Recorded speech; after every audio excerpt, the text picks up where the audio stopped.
All right, it's June 18, 2024, and the council is just returning from a closed session. We're at item number 3.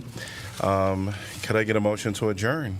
So moved. Alter. Second, Burgess. All in favor, say aye. Aye. Aye. Any opposed? Motion passes 6-0. All right, I want to make sure that Councilor Dunn is on before we get started with the work session. I am, Mayor. Awesome, great. So I just did a 6-0 vote. Did you respond? I don't typically respond for the voice votes, but I was here. Okay. Basically, generally, I'll say no if I mean no, but if I... Okay, so could I do a correction? That is 7-0. Thank you for the executive session. Now that we know that Councilor Dunn is here, we're going to get started with our work session. Today is July 18, 2024, and this is the City of Iowa City work session. I'm going to call it to order. Item number 1 is the review of the public input regarding redevelopment of 21 South Lynn Street, and I'm going to invite our city manager at this time to get us started. So at your last work session, Rachel Kilberg-Varley presented the public input report. We do have that presentation loaded if you'd like to revisit any of that information. But council expressed a desire to kind of dwell on that a little bit and think it over and then come back at this work session and offer any specific feedback. So no staff presentation, but we're happy to answer questions. Great. And the framework, Jeff, was for us. My notes say from last time that if there's anything that we know we don't want, that's more sort of the guidance. Or Like that just you know do. it from the I'd say outset. anything that you have that you're definitive on, that you don't think you're going to change your mind, right? If you really believed if the building height, for example, was a big issue, and you did not think that this council would approve anything of a certain height, I'd rather know that, and I think the development teams that respond would rather know that up front. Otherwise, I think you express your values, your goals to the extent that we need to convey them appropriately, but I would urge that we also allow those teams to be creative in how they respond to those too. And the more specific you are, the less creativity and perhaps the less interest you will get in this RFP. Thank you. I think in that context, there's a lot of things that I think through that are values that in a decision-making matrix, we would want to have sort of points or values that we can assign towards them, and that's maybe very different than those bright lines of things that we would not tolerate. And I'm not sure where the place for that conversation about sustainability is. Like, yes, it must be sustainable. What does that mean to us? I'm not sure when that conversation happens or how it happens. So there could be a couple of different opportunities. Certainly now, if you know that there's a certain sustainability approach, climate action outcome that you want from this building, let's have that conversation now. The TIF policy that we talked about, the 2017 TIF policy does have a language in there about sustainability. It requires LEED silver or better with a certain amount of points in the energy efficiency category for certain types of buildings. We are going to come to you with some recommended changes to that policy. We're going to actually come to the Council Economic Development Committee and vet those, and eventually it'll come to the full council. And I think that you're going to see a staff recommendation that will broaden beyond LEED, that will provide a little bit more flexibility in how we meet those climate action goals. So your TIF policy, and we're making an assumption that TIF will be needed on this project, but your TIF policy will govern that eventually, and that's a time to take that up. But now is okay too, if you've got ideas on what sustainability means in 2024. On the specific topic of sustainability, I know I'm particularly interested in the quality of the construction or the quality of the building, and that it's a kind of building that is a a long-term permanent investment in our downtown, not a short-term thing.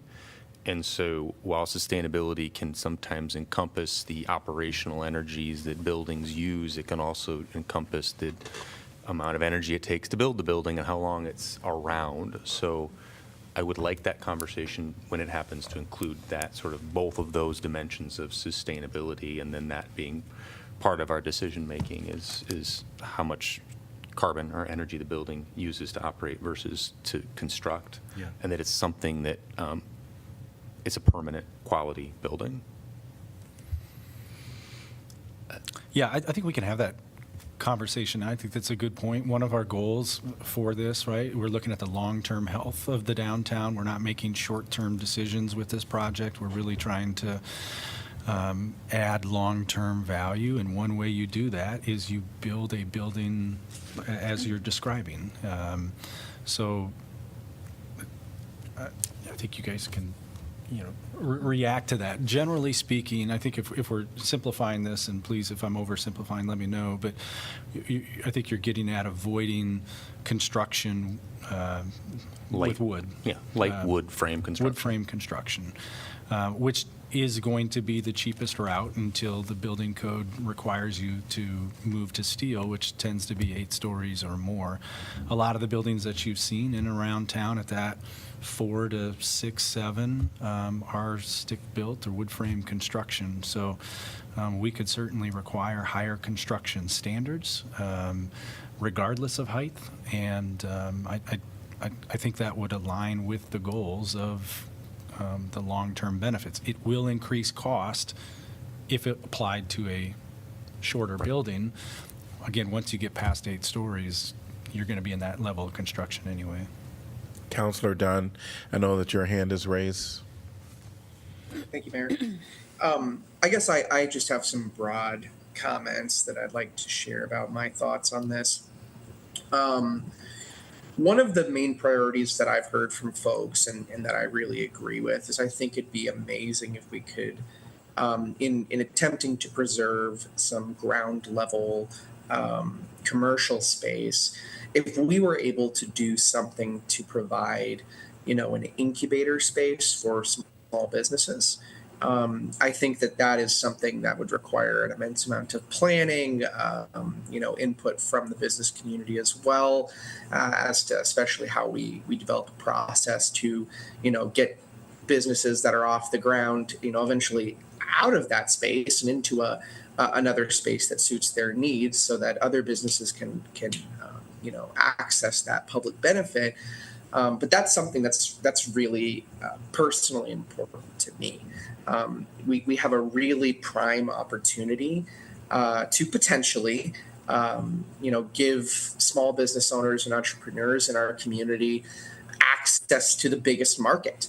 And that is something that over and over is mentioned to me as one of the most difficult problems that small business owners, especially people who work and run food service, that they run into. Doesn't have to be food service. It can be market, can be whatever.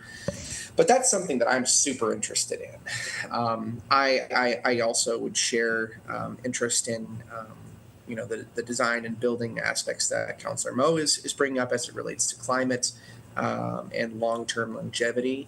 But yeah, that stuff's really, really big priority for me personally. Would also love to hear what other people think about that. Can I ask you a question, Councilor Dunn? Of course. I'm curious. I share your excitement about the opportunity for a incubator space or a Nubo-like kind of thing. But would it be a no-go for you if a cultural institution wanted to be in that space, or a different tenant? I mean, in the context of this conversation, what are our bright lines for no? Is that for you it must be that, or just a high value like it? I think that if we can identify, a mix, I think that'd be ideal. But as long as we can have some capacity for incubator space, that's going to make me happy. I wouldn't say it's a no-go if we find the right, organization or cultural space to go there. It's a quite large space, so I have a feeling that if we're looking at a very specific micro level at that point, I have a feeling that there's not going to be too many problems with shared space, but I don't know. I wouldn't say it's a red line. It's just something that I really want to see. I think for me, we've had a lot of public input and ideas on this, so I would want staff to kind of take a step back, look at it. I don't have this must go there. When I do hear about the incubator space, I already realize that we have merged downtown. There's also, Dream City coming on board. There's one in Coralville. So, we would have to do a needs assessment for some of this stuff. But not to say I'm totally against it if that's what will be proposed. I would consider it at that time. But I don't know that I have any specific direction that I want to give the staff at this point. We have a bunch of information that has come from the public. I think we should, kind of shift through that and then make a recommendation that seems to be in line with our strategic goals, which staff is well inundated in knowing. And so I'm comfortable with just waiting to see what the next iteration of this process brings. And I guess I would add, it's not, it follows well after the mayor because it's sort of generalized in that way. One of the things that I would like to see is, and I think any design firm worth their salt is going to do this, but something that complements the surround. We have the senior center, we have brick buildings around it, and I'm not dictating any of that, but be creative with that while attending to this space, because where the Chauncey is different from where Hotel Vetro is, from where 21 Lynn Street is, and the surrounding areas. And so I think that thinking about a new building in a way that complements what we have would be fantastic, and to be attentive to that.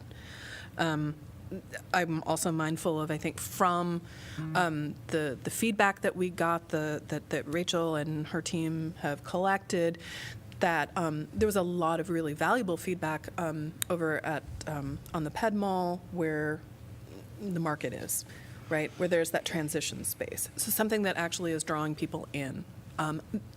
Right, I'm not an architect, I'm not a designer, I don't know, but these are things rather than my red lines of no, it's more like I want to highly encourage that type of inviting in so that this is a space where people maybe walking by and go, God, that looks really interesting, and that there's things for them to do, but that initial invitation isn't necessarily, there really is a design element to that, to draw people in. So I would be interested in that kind of welcome. I want to, go ahead, I've spoken more. No, go ahead. I wanted to, the example that Jeff provided us was height, and talking about complementing or somehow fitting in is something that is obviously going to be the most controversial part of this process.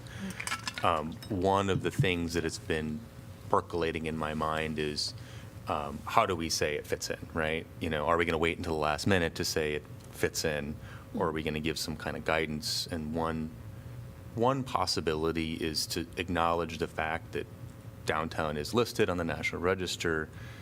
Just simply stating that building can be as tall as you would allow, but it can't detract from that. It can't delist that, if that's a way to think about that. Yeah.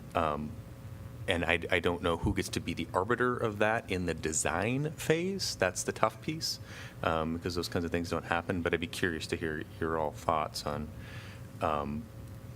how we set some kind of guidance for how tall this thing is going to be. Well, and just to be really clear, very short, to be clear, I want to encourage the creativity as well as the complementing. So when I say I'm not trying to do like a coded, like I actually have a height in mind, please guess Sure. what it is. Yeah.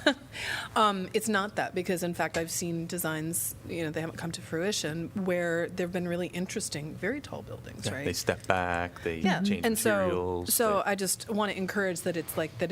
There's an awareness of the surround, and that there is a sense of complement. It may not be that it fits in exactly, Okay. but there's a complement to it. Sure. So, at any rate, I just wanted to add that I don't have a height in mind. Yeah. For me, I see from the assessment we receive or from the survey we did with the public that they have also they want to encourage people to come downtown from immigrants and people of colors to the downtown.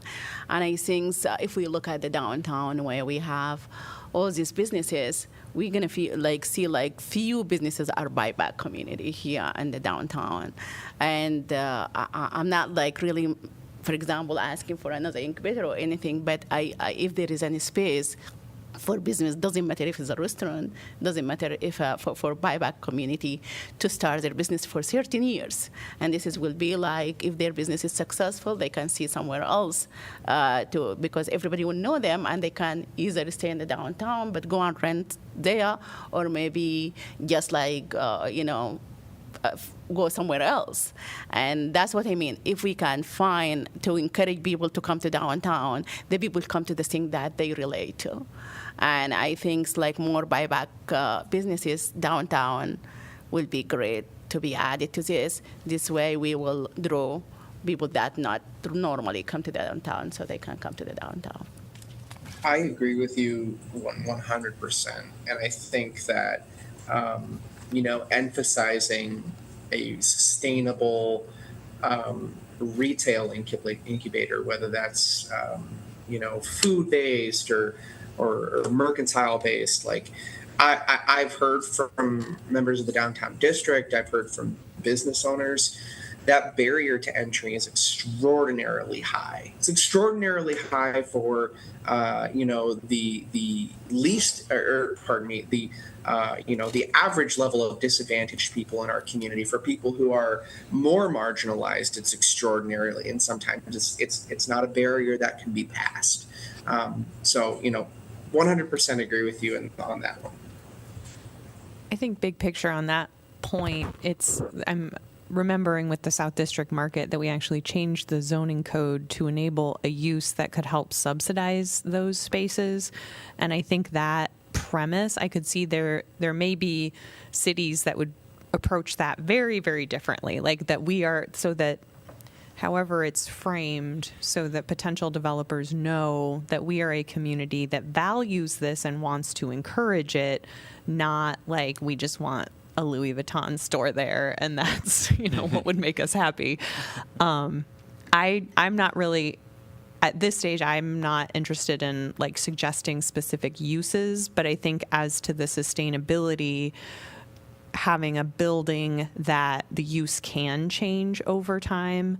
I know we've talked about concerns, just for example, with the Rise and the fact that that's student housing and not a whole lot more can be done with that massive physical structure, and just trying to be cognizant of the flexibility of the space itself.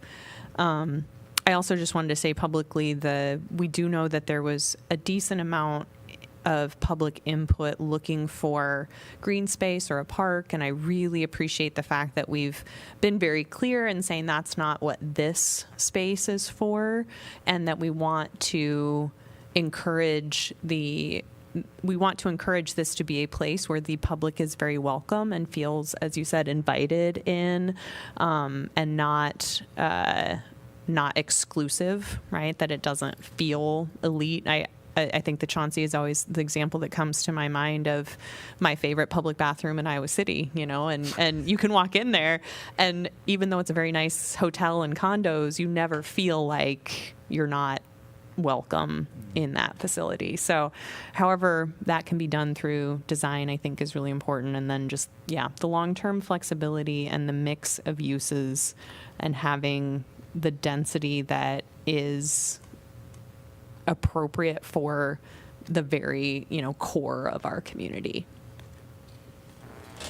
I can't say there's anything that I strongly disagree with that anybody has said, so that's great. I think we are all close. I think, as with I think Councilor Burgess and the mayor's comments, I take right now more of a general view. So I agree with the idea that some sort of commercial opportunities that are lacking from downtown is probably one of the things I heard also in the surveys, without specifically right now me saying I want it specifically to be this kind or that kind, but certainly be interested in all of the things,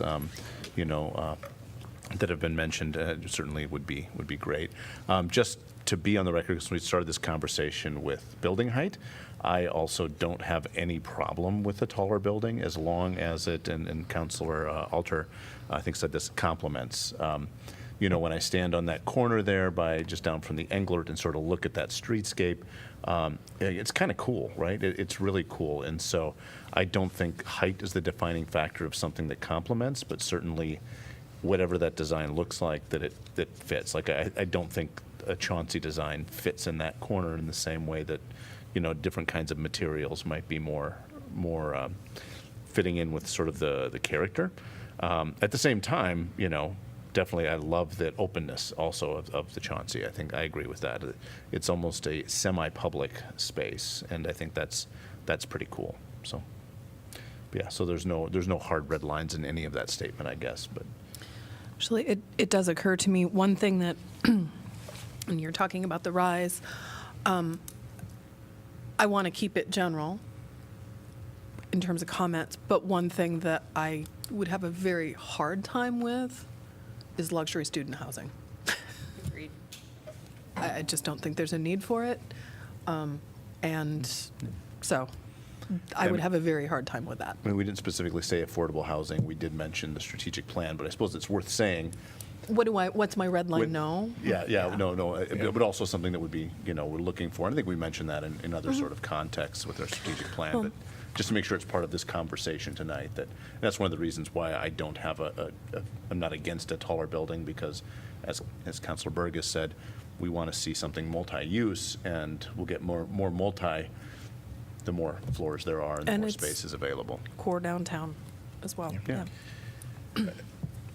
Any other comments?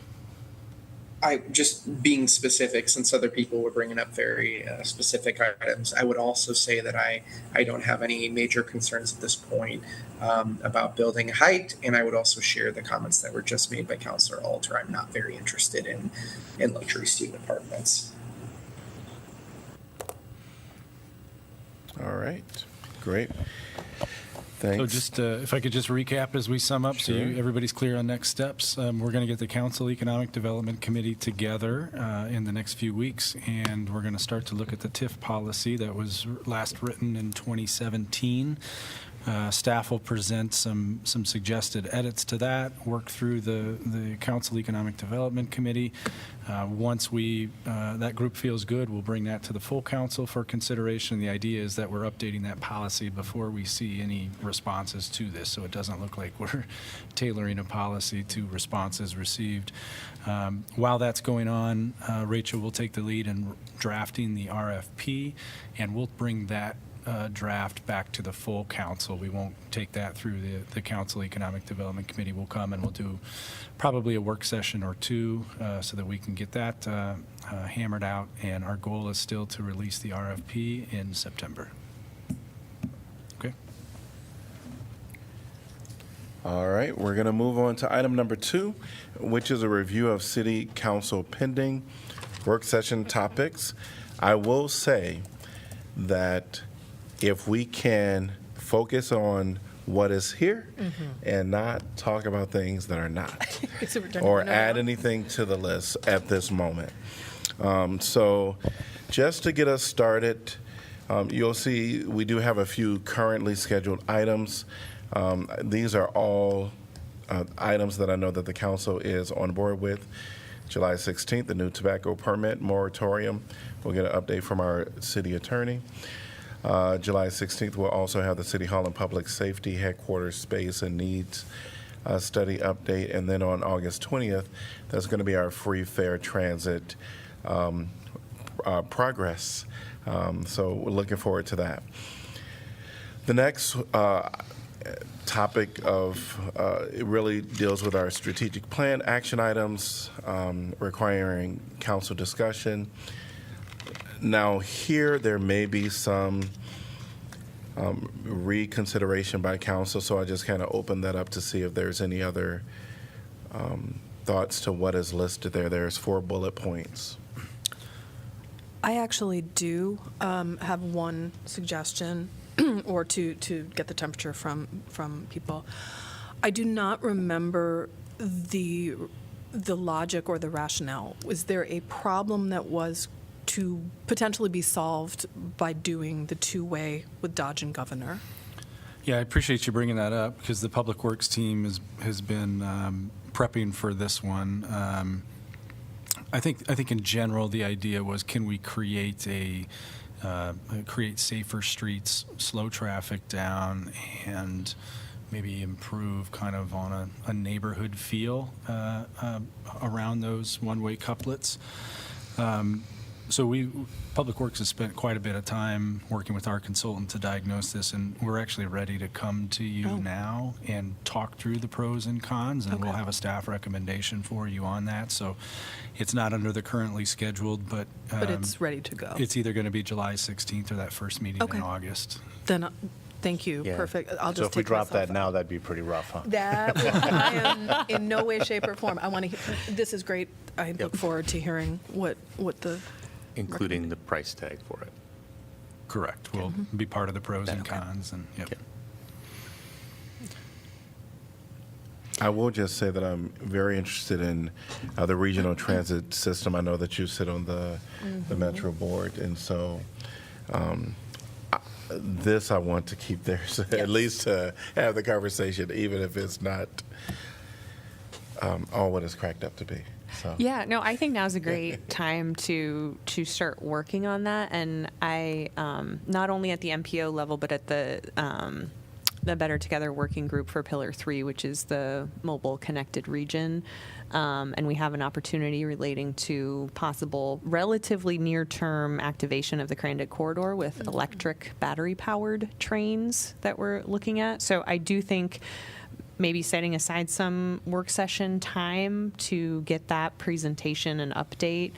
And if, I don't know what the council would like to do as far as the regional transit system sort of statement, but I would be happy to take that to the Pillar 3 working group or try and, get other entities on board. Whatever you want, I'm happy to put a lot of energy behind this one.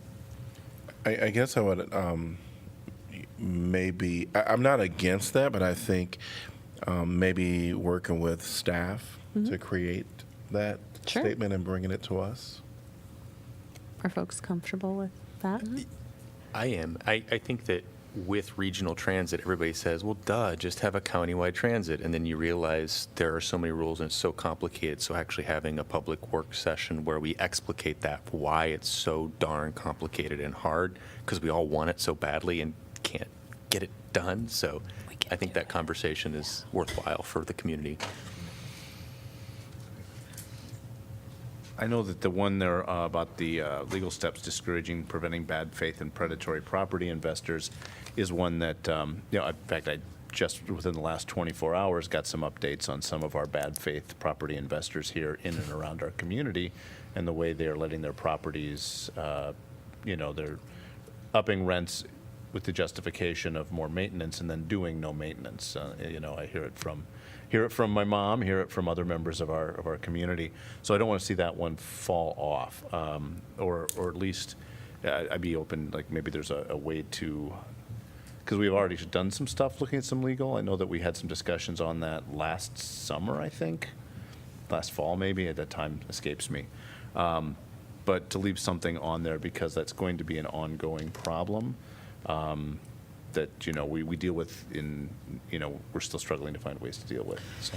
Is that perhaps, and because I know that Redmond is active at our lobbying, right, as a city, what we're advocating for at the state, and I know that this is a pretty high priority among several of our state representatives, that I'm wondering if there is a way for those two things to come together, since I know that in terms of the legality, we don't have the leverage to do that, but perhaps by the city somehow finding and carving out more opportunities to advocate for the state to do something might be possible. I think if I were to recommend something here is this might be too narrow by just having it at legal steps. Like I wouldn't take that out, but maybe, or other measures to Sure. try and you know, whether that's, you know, some sort of, when things start breaking down, you know, inspections. I know that not all of these parks are in city limits, so they're not in our jurisdiction, but there's a couple that are. Yeah. You know, and so I don't want to, I wouldn't like to see that. I mean, there's nothing pending, but maybe that's something we can circle back to. And I feel like I might be jumping in at where Mayor Pro Tem would, but I think it's a safe thing for us to agree that we all want to continue pushing hard on our affordable housing action plan, and to try to actually, and I know that we have some movement in that, but to continue looking at significant scale affordable housing efforts. So I don't particularly see any bullets on here to get rid of. Yeah, and this is verbatim from your strategic plan action items. So I didn't really anticipate these first 4 bullets. It's more of a timing issue and just getting them scheduled. It's the other topics that have been either carried over from past councils or kind of hanging out here for a while. Do we need a discussion on city charter since we have a current city charter working on the city charter? Curious why that's. Well, I know that was a Councilor Dunn initiated work session topic. So any thoughts on the discussion for city charter, Councilor Dunn? I think we can remove that one for right now. I think, like Councilor Moe has stated and Councilor Burgess has stated to me in private, I think it's time that we just let them do their work and see where the chips fall. All right. And then can somebody explain to me the one above that, the impact of land use decisions on long-term, or the origins of that bullet point? Yeah, this was really a concept that Councilor Thomas had championed and has been on this other topics in some way, shape, and form since probably 2 or 3 years. But it's really trying to consider how different land use patterns and the infrastructure needed to support those impact the city financially over time. So at a very basic level, sprawling acre executive residential lots versus denser, more diverse housing. What's kind of the infrastructure cost per unit would be one way to think about that. It looks at downtown style development versus big box style development and compares the long-term cost on the city. Councilor Thomas, I think, had ideas to bring in a consultant to kind of describe that to us, which is why that's been hanging on here. But Is that conversation needed to effectively craft the pending revisions to the comprehensive plan? no, I don't think so. And frankly, I think that we recognize this concept already. You see that in the form-based codes that we've been developing. So I don't personally believe that that's needed. I think you will see that this narrative discussed with the comp plan. So I think it eventually makes it to you in the context of that comp plan. I think with the form-based code, this is definitely being addressed, and so I agree. I don't know that we need to leave it on there any longer, unless there's someone that feels strongly about it. I'm interested in it, but I think the place is with the comp plan. Yeah. Yeah, I agree. Okay. One So that I'd be interested, I'm not sure if I was the one who suggested it or not, but the strategic plan decision-making framework, I would be okay removing that simply because we have the strategic plan that also has, like what's the amount of lift, what potential years there are. I think that we sort of have that built in to our strategic plan. I do reiterate that I think we need to get together to revisit the strategic plan as the current council, but I don't think that we need to then figure out some kind of a rubric or a framework that overlays essentially something that we've already built in. We can tweak it. So at any rate, I don't think that we need to make something out of whole cloth. So I would be that- comfortable. That very So first just one. editing the framework of editing what we'll be looking at with the strategic plan. Essentially, we're just going to review the strategic plan altogether. Yeah, I just don't think that we need something where it's to create a strategic plan decision-making framework because we've basically prioritized within the strategic plan.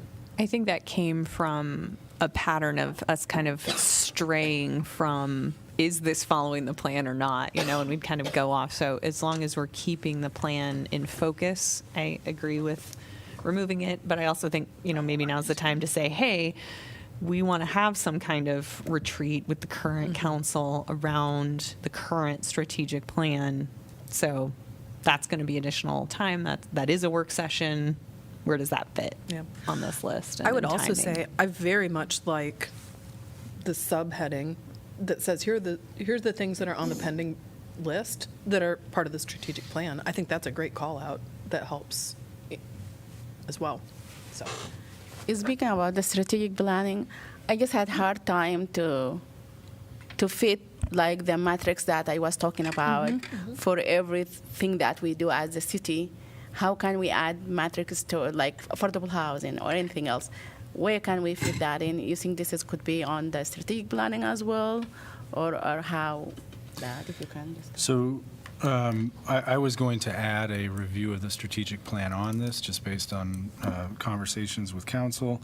So I think you'll see that, if I'm understanding, we can strike that first bullet on the framework. We'll add a review of the strategic plan, and I think that's the appropriate time to take up the metrics that you're asking about. Great, yeah, thank you.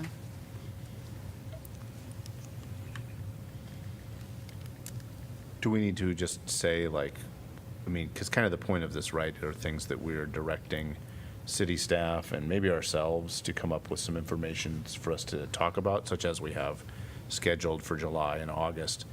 Are there some on here? I'm looking at the UNESCO City of Literature update, and we do updates periodically already in our council agenda. I know In our I just meetings. started on there. Megan was on there. Was there something more you had in mind for that as a work session topic, or does that predate you even? Mayor Teague, I think it was you that requested that one. Yeah, so I think UNESCO City of Literature, there's so much happening that I think it would just be beneficial for the council and the community to learn about. I'm going to be going to Prague, Portugal with John, the executive director, John Kenyon, the first week in July. And so just to come back and give some information about that and maybe just the bigger picture that's happening, I think that would be. Inviting John to an upcoming work session in Yes. August or September. And it would be kind of a filler. We look for filler opportunities as well. Yeah. Okay, that makes sense to me then. And do we have any order for this, or do you want to do that now? Well, I've started to do that with the currently scheduled. That's fairly new, just to give you an idea of what we're looking at. But yes, it is helpful if you can say, these 2 or 3 items are our priority to get these scheduled, because some of them will require some staff homework. For example, Redmond's taking the lead right now on the review of the city grant programs, just trying to collect all that information and get it in a format that will be ready for your work session when that time comes.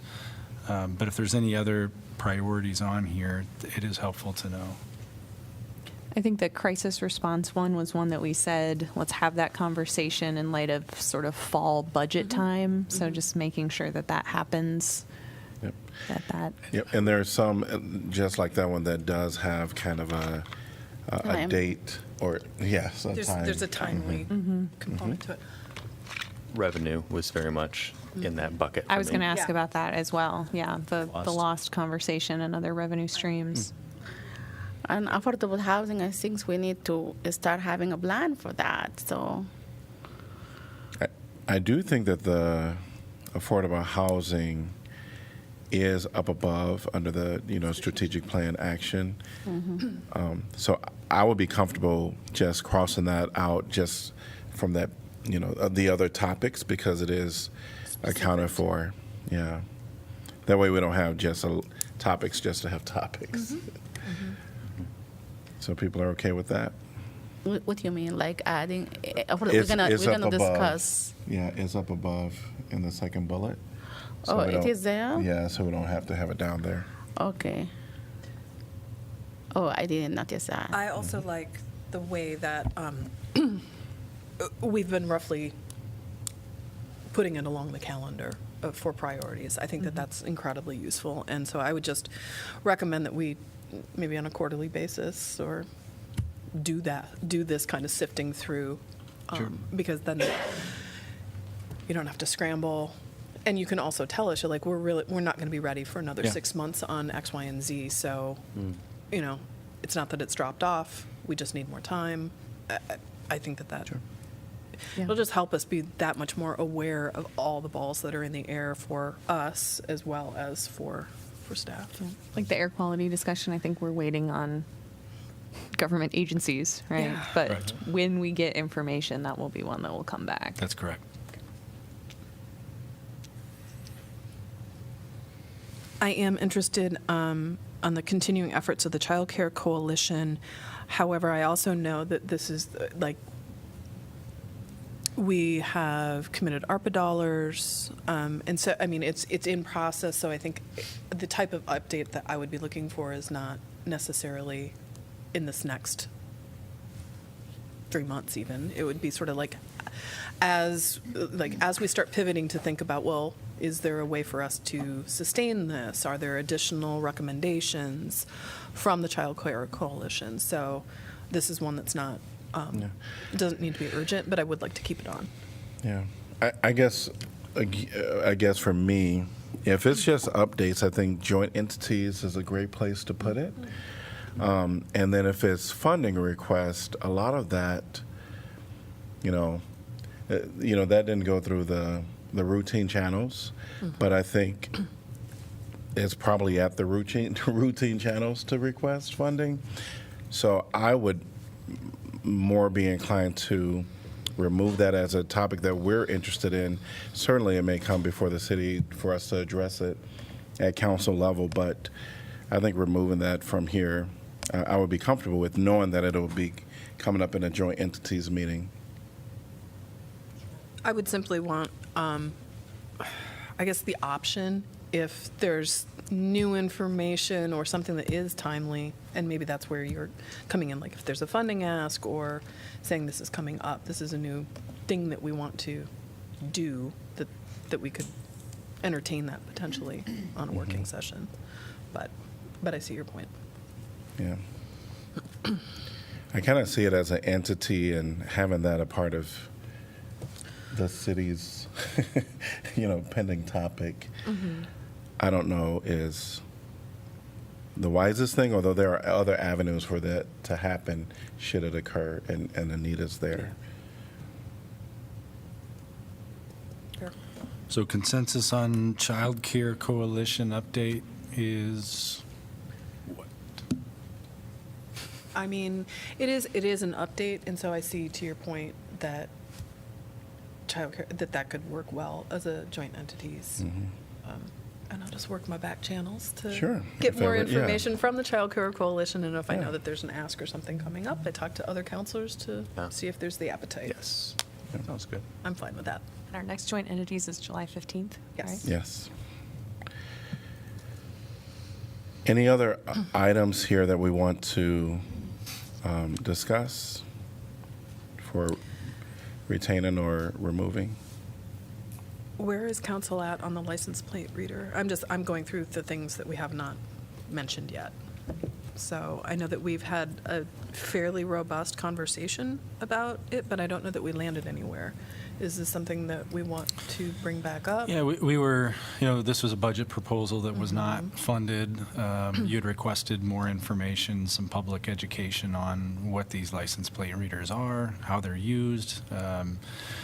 So we would, Chief Liston and I would work to produce just that. We'd probably have the vendor come in and talk about what they are. We'd share experiences that other agencies have had with them, let you know who's using them all around us, that sort of thing. I would like an opportunity for that to happen before, because I assume it will come up again in possible proposed future budgets, and to have that conversation ahead of the budgetary conversation would be, I think, helpful. Even if the conclusion is no, to have that discussion now, I think that would be productive for your budget modeling. as well as our decision-making in January. Sure. Yeah, I would be comfortable with that. We're nearing our stop time. Park master plan. I don't know if this was submitted prior to us getting the. This might be the longest standing item we have on Yes. this list. The equitable distribution of destination parks. From staff standpoint, we don't really need this on there. We feel like we have the plans in place, and we're actively working towards those. But this was important to council 4 or 5 years ago, maybe. And I think there have been so many good strides towards doing that.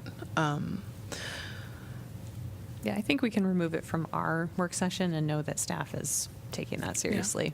And I was going to say, I mean, we could always request or kick it to the Parks and Rec Commission if they wanted to look at it. But I feel like, The second one. again, I don't want to put more work on. Okay. And then the last thing that we have that was just determined by the council was the historic preservation incentive discussion. So I'm assuming we're going to leave that on. I would strongly prefer that. Okay. All right. What I'm going to do is I'm going to just pause us. We're going to take a break from the work session. So we will come back after our formal meeting. So you can consider yourself to be dismissed at this time from the work session.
Composting.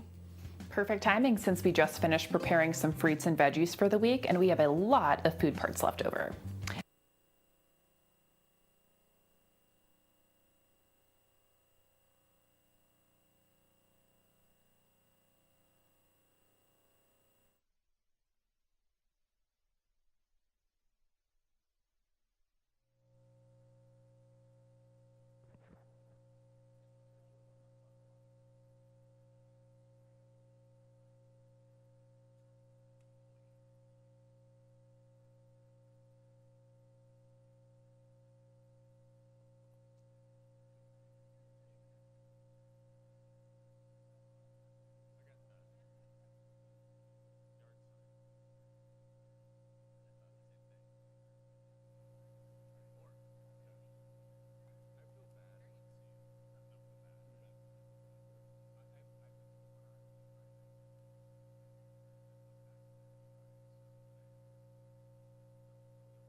All right.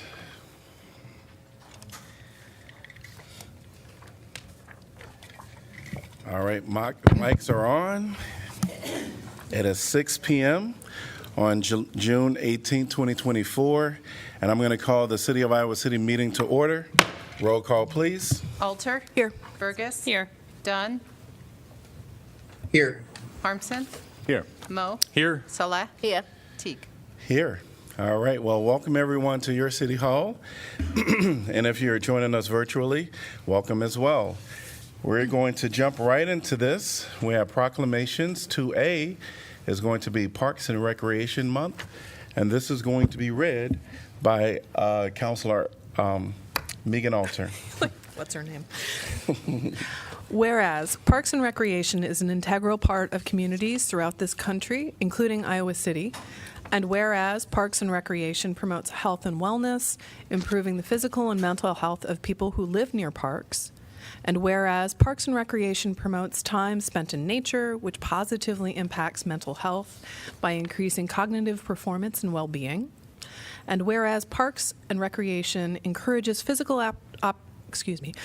activities by providing space for popular sports, hiking trails, swimming pools, and many other activities designed to promote active lifestyles. And whereas Parks and Recreation increases a community's economic prosperity through job training, increased property values, expansion of the local tax base, increased tourism, the attraction and retention of businesses, and crime reduction. And whereas Parks and Recreation is essential and adaptable infrastructure that makes our communities resilient in the face of natural disasters and climate change. And whereas our parks and natural recreation areas ensure the ecological beauty of our community and provide a place for children and adults to connect with nature and recreate outdoors. And whereas the U.S. House of Representatives has designated July as Parks and Recreation Month, and whereas Iowa City recognizes the benefits derived from parks and recreation resources. Now, therefore, I, Megan Alter, on behalf of Bruce Teague, Mayor of Iowa City, do hereby proclaim the month of July to be Parks and Recreation Month. And to receive this is Julie Seidel Johnson. Great. Julie Seidel Johnson, Director of Parks and Recreation. So Mayor and Council, just thank you for your support. As Parks and Recreation Director, I think of how varied my job is every day, and you just heard the list of all the different things that are happening. Summer is such a busy season here. We support the big events that are happening. Job training, if you saw all the young people that came through our rec center and training for the new jobs for this summer, it is a fun time for us. And that with all the parks and the renovations and City Park Pool and the skate park coming up, it's just a really exciting time to be here and be a part of Parks and Rec. So thank you very much. Thank you.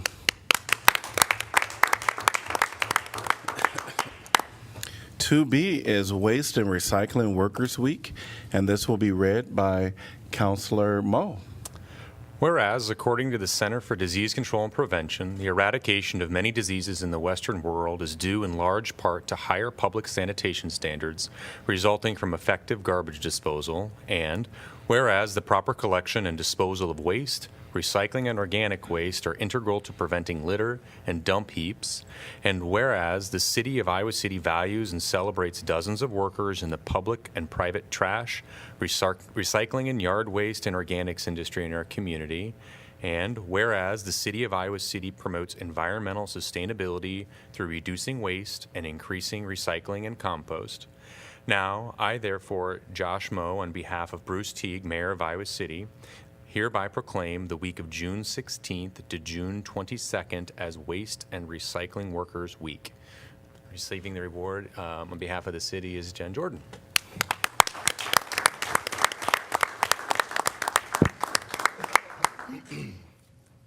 Welcome. Good evening, thank you. Julie said it really well, and they probably seem like they have a lot more fun in parks, but we have a lot of fun in refuse and solid waste management too. So our division's resource management does represent 35 public employees, and there are probably about that many more in the private sector in Johnson County. We pick up all the trash, recycling, organics from across the county and deal with most of that material at the Iowa City landfill. So as some of you know, we're always happy to give tours. If you're interested, reach out. Thank you. Thank you.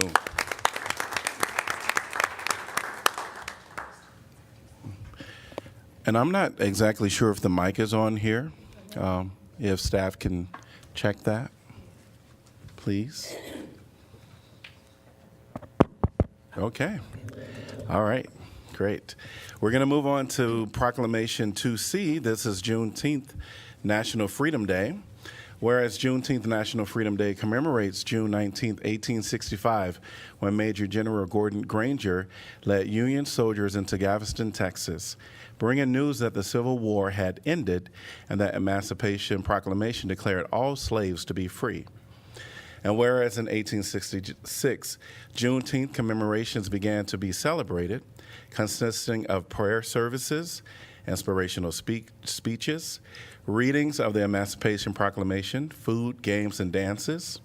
And whereas Juneteenth reflects our community's deep belief in liberty and equality for all individuals. And whereas Juneteenth celebrates the strength and resolve of African Americans throughout history and is an opportunity to honor African American culture, art history, and achievement as all benefit from a greater understanding and appreciation of the experiences of others. And whereas the first major Juneteenth celebration in Johnson County was hosted by Club Kazi, a group of 2007 whose name means to work in Swahili, and was held on June 26, 2011 at Mercer Park. And whereas beginning in 2020, the City of Iowa City officially recognized Juneteenth as a city holiday. And whereas community organizations, for-profits, not-for-profits, and local governments have come together to host a series of events and celebrations from June 14th through June 19th, visit icjuneteenth.com for more details. All events are free and open to the public. Now, therefore, I, Bruce Teague, do hereby proclaim that June 19, 2024, as Juneteenth National Freedom Day in Iowa City, and encourage community members to participate in the commemorative events. And we have quite a few people here to receive this, so we thank everybody for coming. I'm going to ask that Mayor Pro Tem just read off the individuals that are come to receive this, and then I'll call up the individuals that will speak in the order that they'll speak.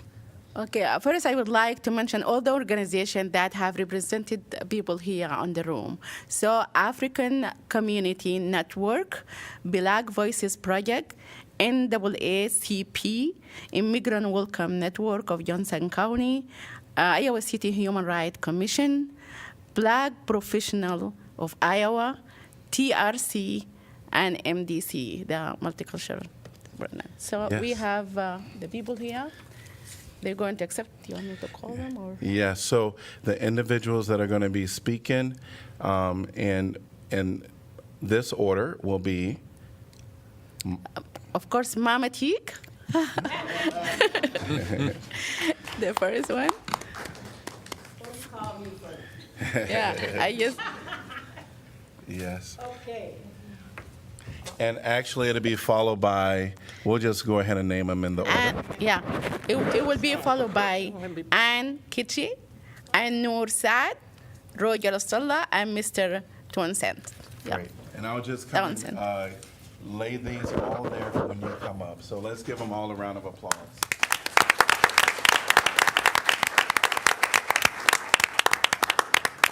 Okay, I'm gonna try to be quick. So, number one, I was born, and we were born in Mississippi.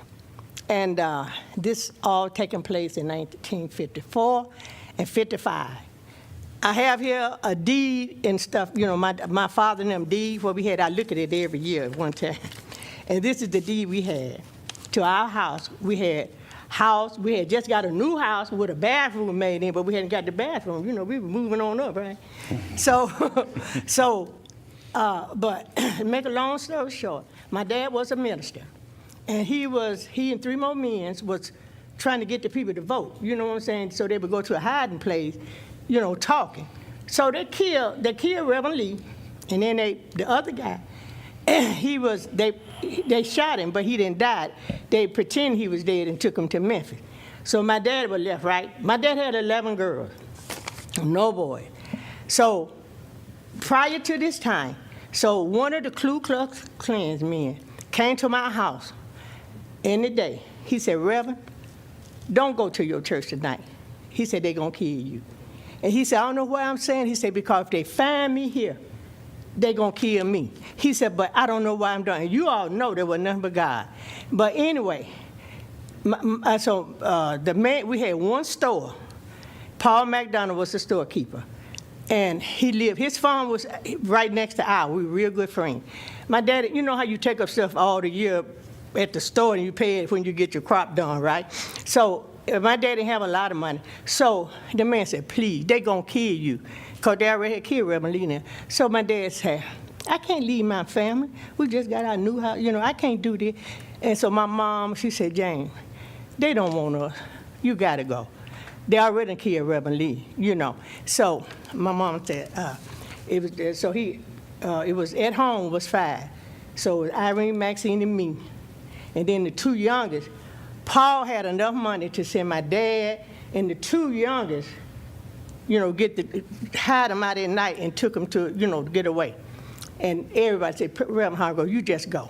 So my mama said, I do it. Mama, you know, women didn't take care of business, men. So we had farm, we had cow, we had everything. So we had tractor. My dad used to hire people.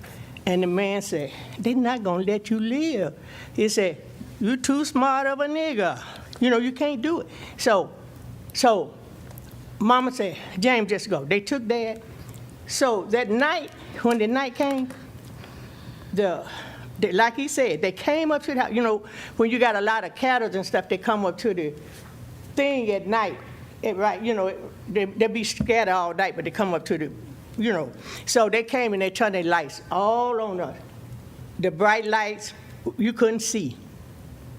And so Mama told us, she said, y'all get on your knees. It was me, Max, and Irene. She said, get on your knees and pray. My mama got a gun, shotgun, and the people had the light. And you know it was God, because my mama ain't never did no stuff like that. But she walked to the port, and this one white man came up that had the trucks, you know, with the little thing, said, we gonna, you know, I give you this for a cow. Mom said, I ain't say that I was selling nothing, you know. But anyway, make a long story short. So Mom said, you all pray. So me and Maxine, we were down on our knees. And we was, I can't. Oh, God, I didn't want to cry. And we was on our knees. And we said, please don't let her kill our mama. And the mama said, I won't. She would walk to the porch. She walked to the porch, and she said, I know it was God. She said, anybody walk up this way, I'm going to kill you. You know, she just said. She said, I don't even know why I said it.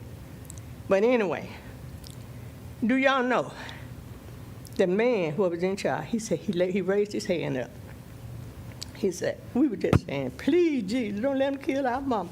God, come help us, Jesus. Don't let him kill our mama. And that man told the car, hold it. Everybody, get back in your car. Get back in your car. He said, this nigga's crazy. Let's go. They all left, y'all. They didn't do nothing else. We haven't seen them no more since. You know what I'm saying?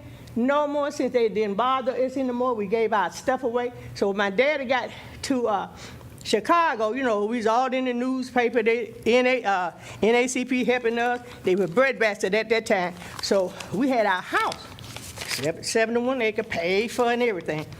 And so they had paid the taxes. So they said that we didn't pay the taxes. We had the receipt because we would like paid out like a money order. We didn't have no checks then.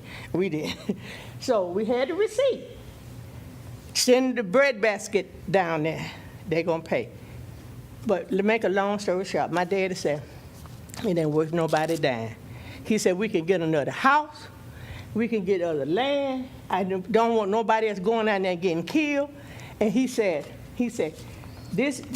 our land, this house, they told us where they were moving it to. We still, right now, we can go to it. Everybody, because they know they were Rev Hargrove House. But anyway, look. Man, I ain't want to cry. But anyway, I want to tell you this. And my dad to sit down when we got to Chicago. Everybody, we was all on TV and everywhere. And then they said, the man ran out, Mississippi with the little kids and blah, blah, blah, blah. But look, when they came to a meeting, they had so many people, we had no place to stay. So this one minister, he stood up, he said, you got a place to stay. I got it. And it's right 2 or 3 doors from where Obama stayed now, in one of the best neighborhoods in Chicago. He gave us this apartment. We didn't have to pay nothing for, you know what I'm saying, for long. He had a big, nice, it was so nice, because we weren't used to carpet and all this stuff. It was so nice. And so I said, but listen to me. One thing my dad, he sit down and talk around the table, I want y'all to know that. He said, out of all of this, I don't want you to hate white people. He said, because that is not of God. He said, God loves us all. He said, I don't want you all to grow up. This is a hard thing. He said, but you'll get back. You living, you can make it. And I want to tell you all, we never suffer anymore. We used to sneak with white kids. They used to sneak and play with us. We always had white friends. And no different, we didn't have no division. We love white people. And the little kids used to, at the store, we used to hide. They had to hide from their mama to play with us. But I want to tell you this: we have love today, and we came out 100%. We got everything, way more than what we ever had. So I want to let you know this: that I put this song in my heart. It says this: though trials come on every hand. But let me tell you this. I feel like gold. I'm going on. I want you to know, I don't care what comes your way, we have to love like Jesus said. And this is what I had today. He did this, but I don't have I'm so happy today. I have a home. All of us got home, and I tell you. And look what God done. I've been to sell them on the bridge. Look, got my son, little black. Do you see that little black boy? Do y'all see that? Yes. So show me what God can't do. All of this. My son in a white town is the mayor. I tell you, I feel like going on.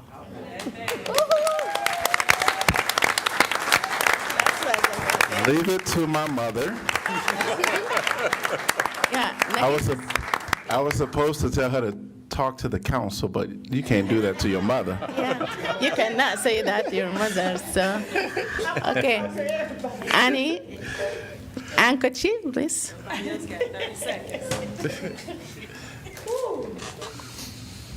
Welcome. I don't think I can top that. Yes. So I'm just going to say a few words. My name is Ann Kiche. I'm from African Community Network. The purpose of our organization is to bring people together, bring the Africans together, and make a difference in the environment in which we live.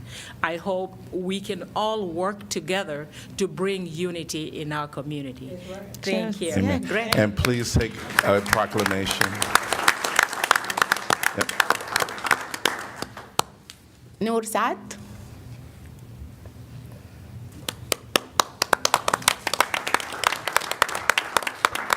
Hello all. Welcome. My name is Narsad. I'm a team member in the Immigrant Welcome Network of Johnson County. Our work is basically equality. That we try to build equality for our people, for our new immigrants who come in. So, which is, again, Juneteenth happened, and equality. This day is important as it marks the end of slavery and celebrates freedom and equality for all our Black people and everybody in general. Juneteenth reminds us of the struggles and the victories of all the Black community, the African American community. It's a day to honor the past and look forward to our future. I'm grateful to accept this proclamation for my team in the Immigrant Welcome Network. And let's use this day to learn and celebrate and continue working towards justice and equality for all. Thank you so much. Thank you. Human Rights Commission, Roger Rosella, please.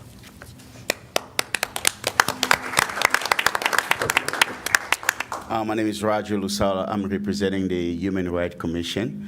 And thinking about Juneteenth, if you were downtown Friday night and you saw how we all just celebrated what we call Freedom Day. Yes. So the amount of people that came out, it topped last year and the year before.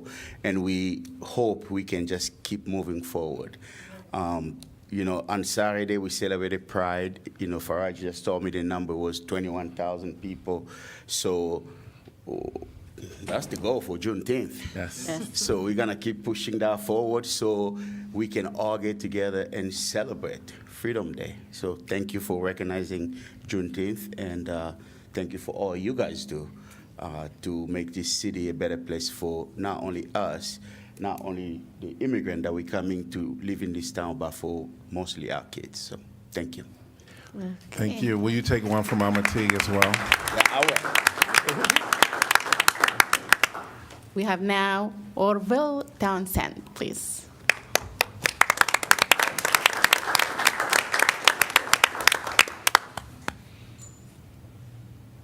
Good evening.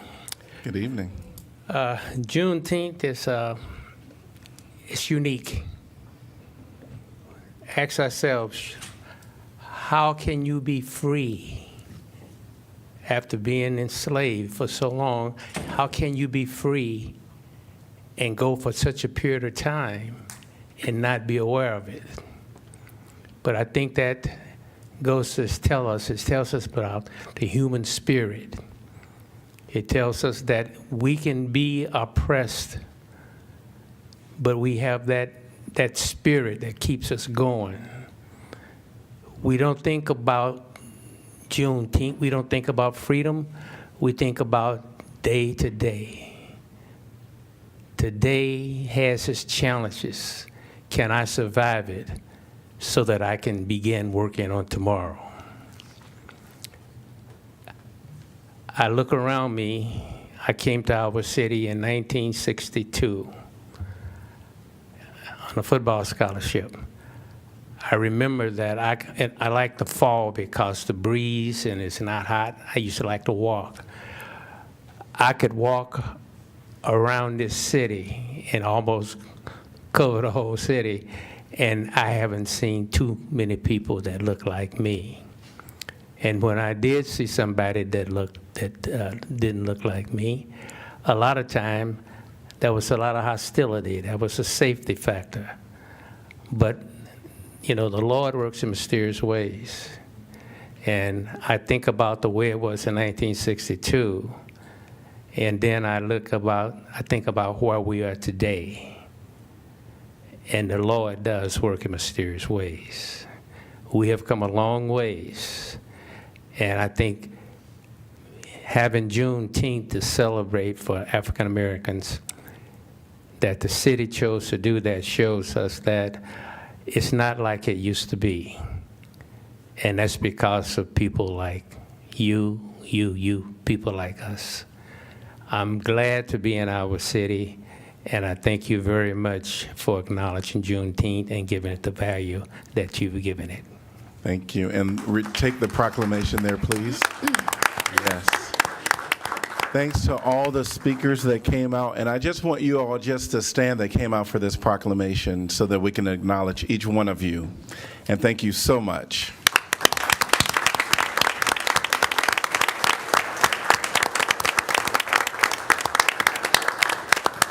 Thank you all. And you can feel free to exit at any point, but you're welcome to stay as well.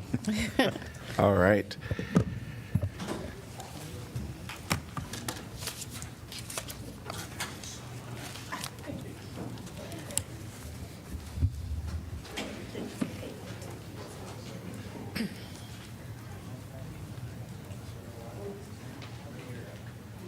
All right. We're going to move on to our consent agenda items, which is items 3 through 7. Could I get a motion to approve the consent agenda, please? So moved, Harmson. Second, Mo. All right. Anyone from the public like to discuss any item that is on the consent agenda? If you're online, please raise your hand.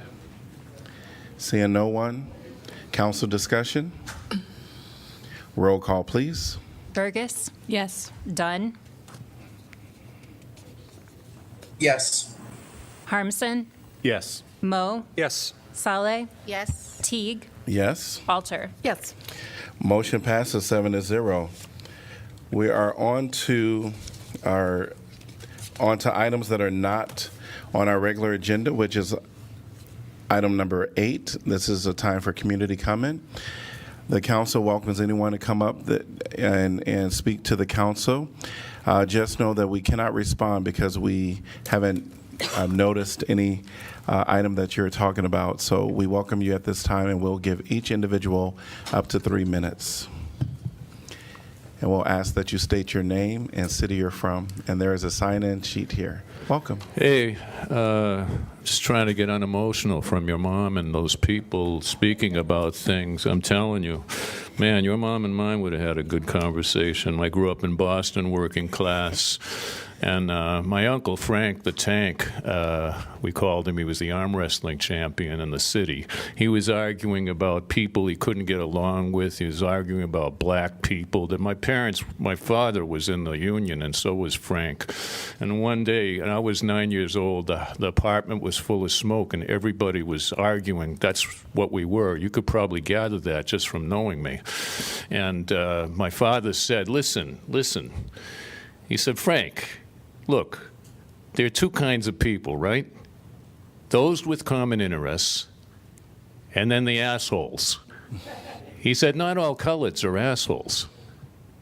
And that was his way of saying, look, that's not going to get us anywhere. I was 9 years old. I heard it. I don't understand it, but I heard it.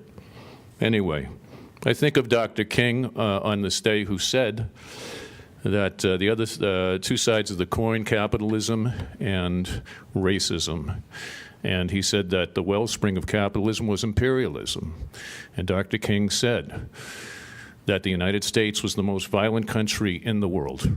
And he was speaking at a time when we were in Vietnam. And Dr. King was a peace activist as well as a civil rights activist. He was a brilliant man. And, well, we know what happened to him. He was speaking against the U.S. military-industrial complex. And today, Dr. King, I'm sure, would have an opinion. Because when we look around today, we see violent men in our State Department who are arming Syrian rebels against the government, who are arming an apartheid state of Israel against Palestinians, people of color, who are arming Kiev against the eastern Ukrainians and Russians, and arming Taiwan against the mainland, though most of the world considers Taiwan part of China. And I think it's a terrible state of affairs that we are on the brink of a World War III at this moment, because the U.S. State Department tells NATO countries to give weapons to Kiev, and now Kiev can now send weapons into Moscow and to other parts of Russia.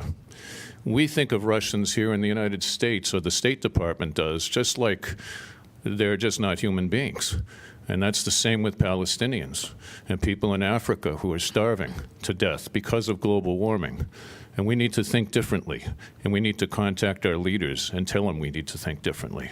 I thank this council, and I thank the people who spoke before me, and peace to you. Thank you. All right. Welcome. Yes. Welcome. Yep.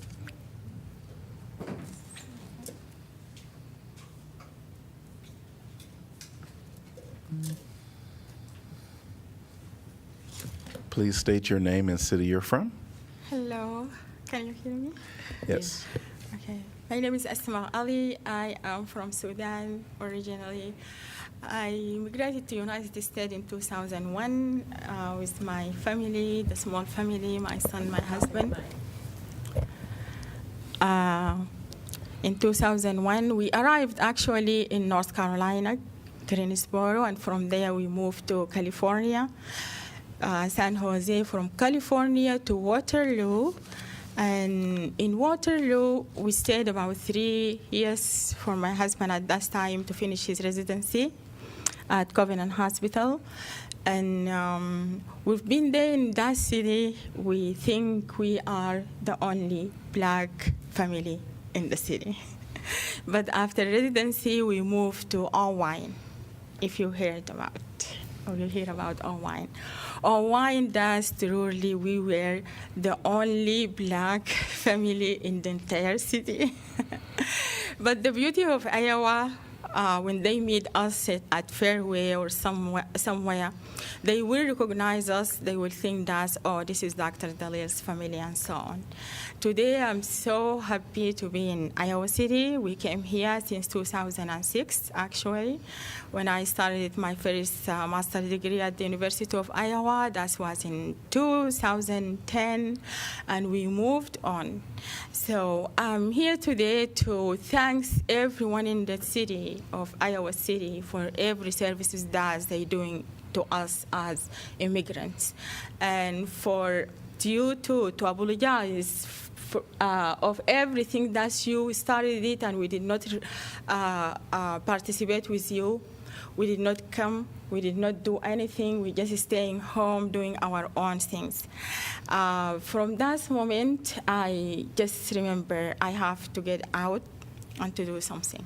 Last election, I participated in the pre-election, and then the second election, primary election, and then I am waiting for the upcoming election.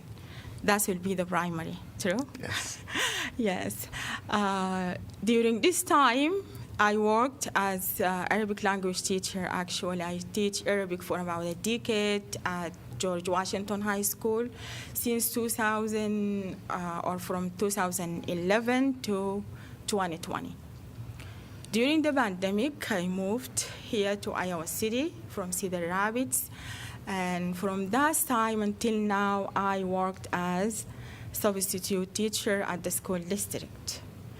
Now I find this is a chance for me to ask all of you to have a second language to communicate or to use. Thank you. Oh my Yes, thank you. I think you got my point. Thank you. Thank you. Anyone else like to speak during this time on any agenda item, on any item that is not on our agenda? Please welcome. Hello, everybody. Hello, please My state name's your name and city you're from. Dave Metzler, Iowa City. I'm with Big Ten Taxi Cab Company. Put my name on here, right? Yes, please.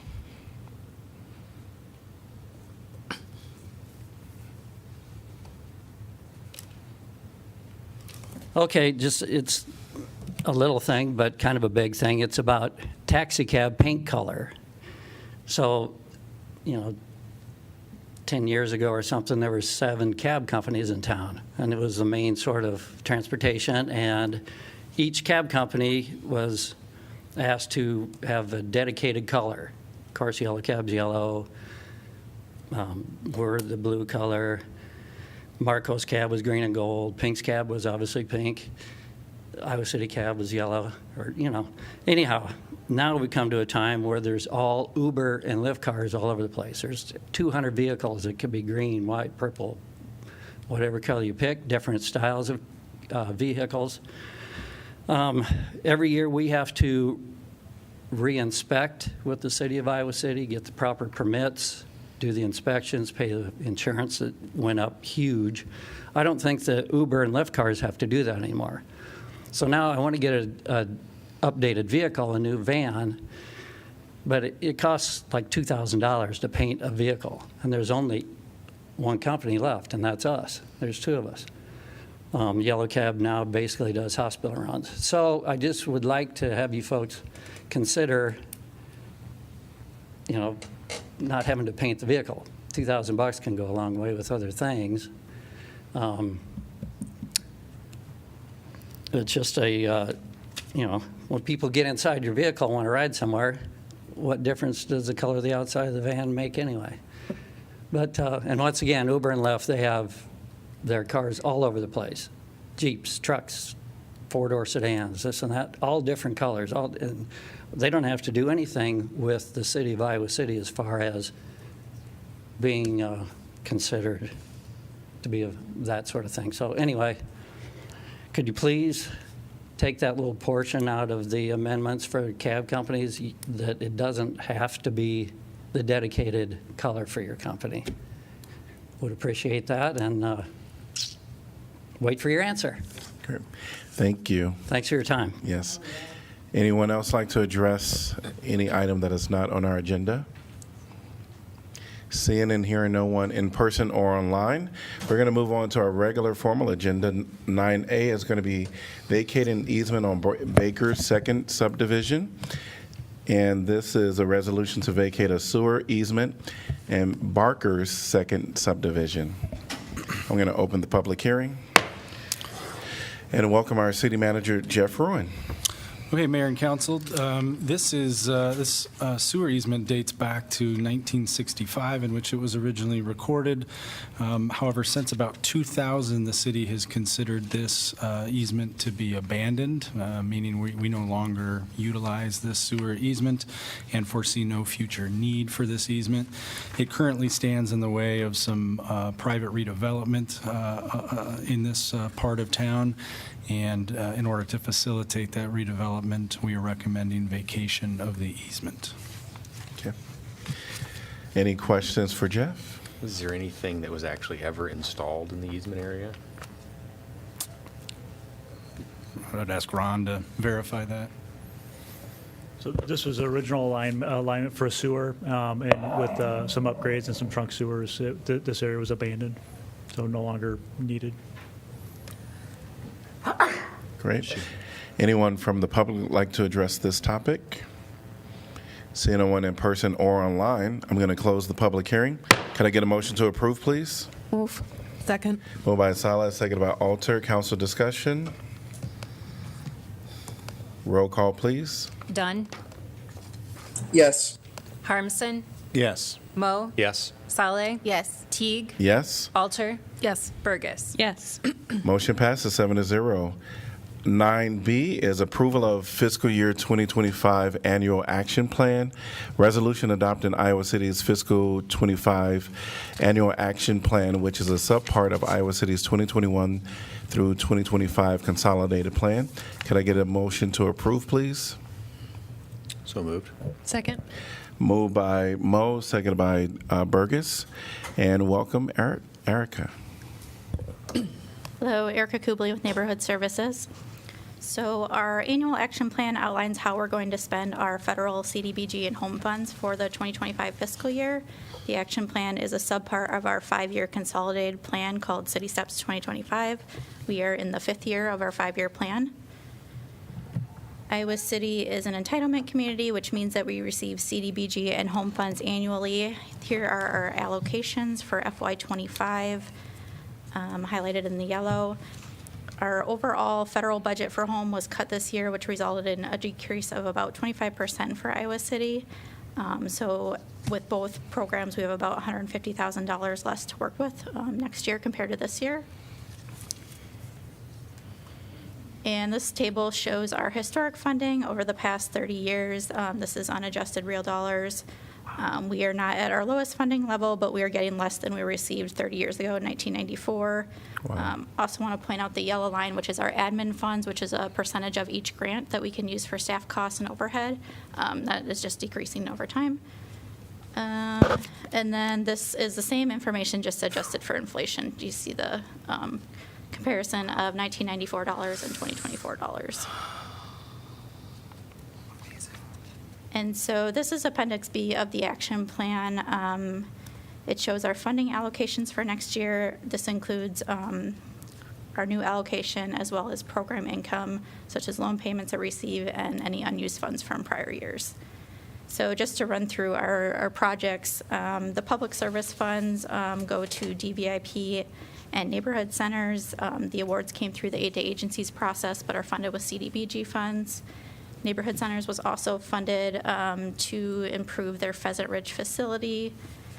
Neighborhood improvement funds are a set aside. They'll go to a low-income area of the community.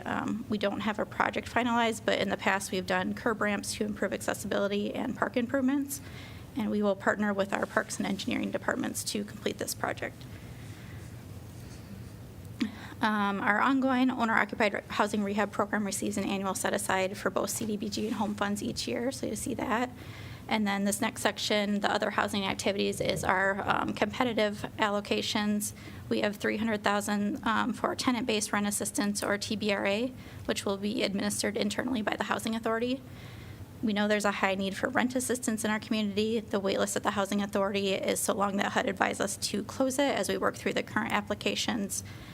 We don't control how many vouchers we get from HUD, so this is an effort to more quickly assist those on the wait list.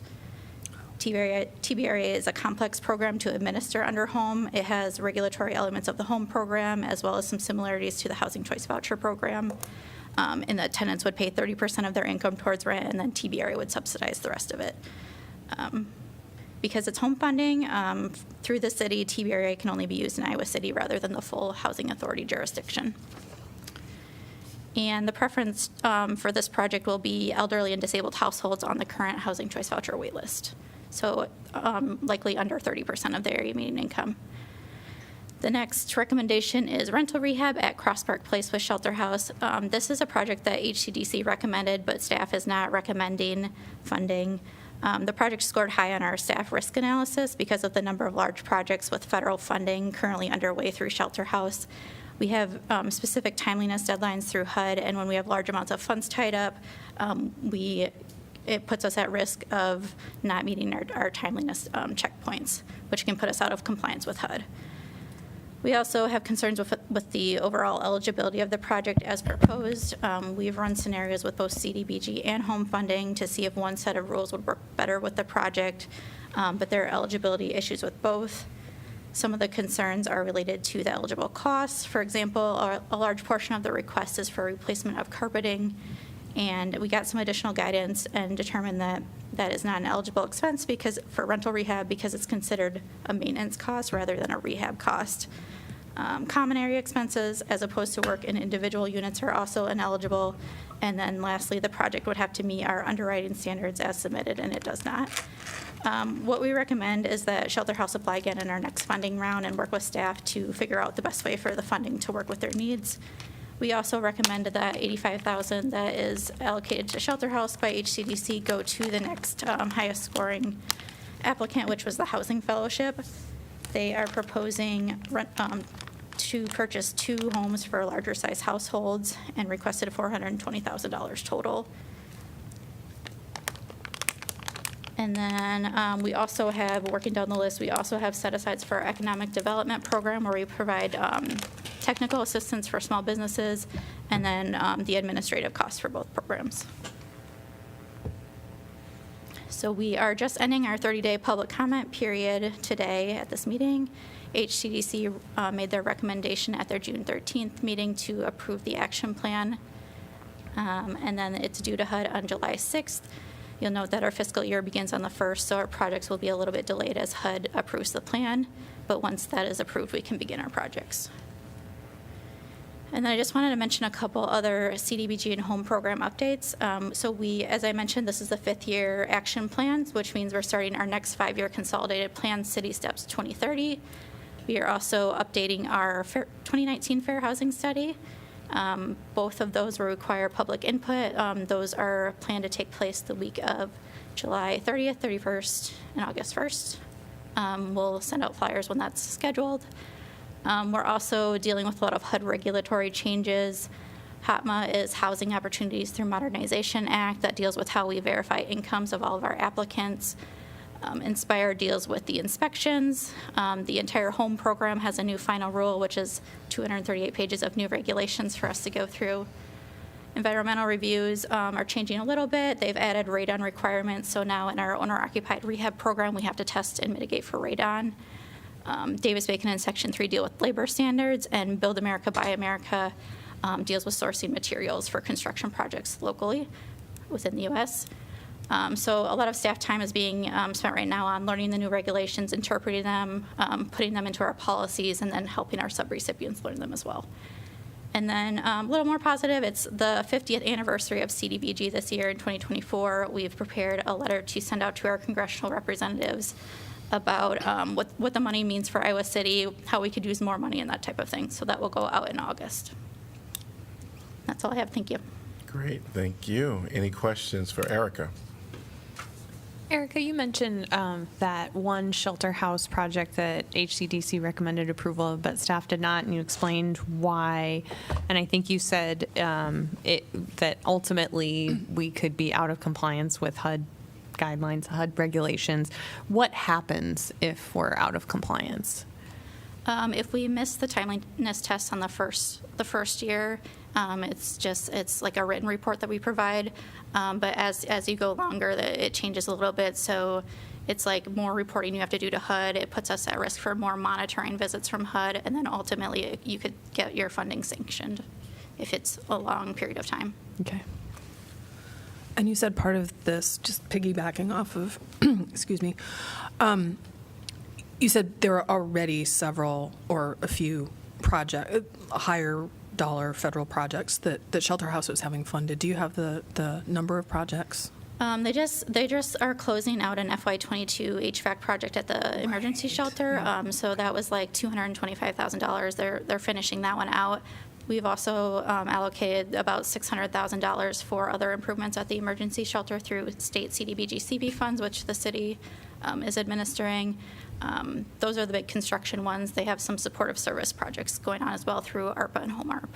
Okay, and then if it's okay, I just have one more question. And I think you explained this well. I just want to make sure that I understand.